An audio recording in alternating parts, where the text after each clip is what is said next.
Mamit from Nimble Foundation. Today I am going to make a presentation on the proper use of phrasal verbs. Now, what are phrasal verbs? There are basically two ways in which phrasal verbs can be constructed. These are verb plus preposition and verb plus practical.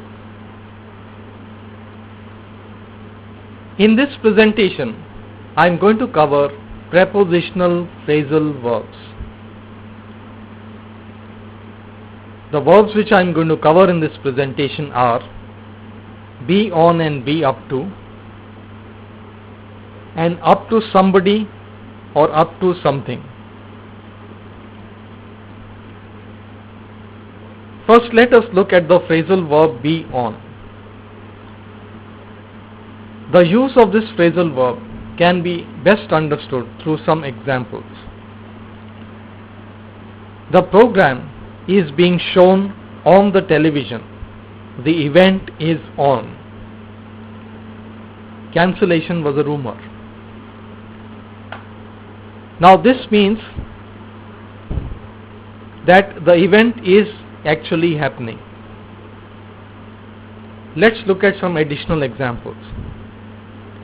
The show is on tomorrow night. You can also ask a question, is the show on tomorrow night? Or you can say, the show was on yesterday.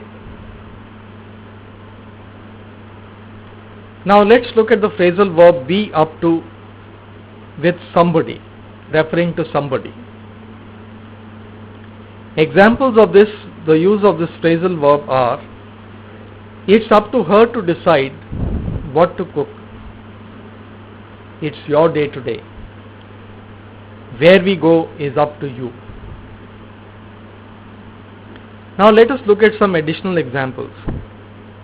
It's up to the boss. This means the boss is going to decide.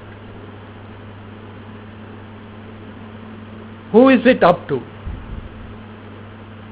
It's up to her. Now you can also use the phrasal verb be up to for referring to something. Examples are, what are you up to? When you are up to something, it usually means something good, something bad, or something important. Let's look at some additional examples. What have you been up to? What he's been up to? What these people are up to?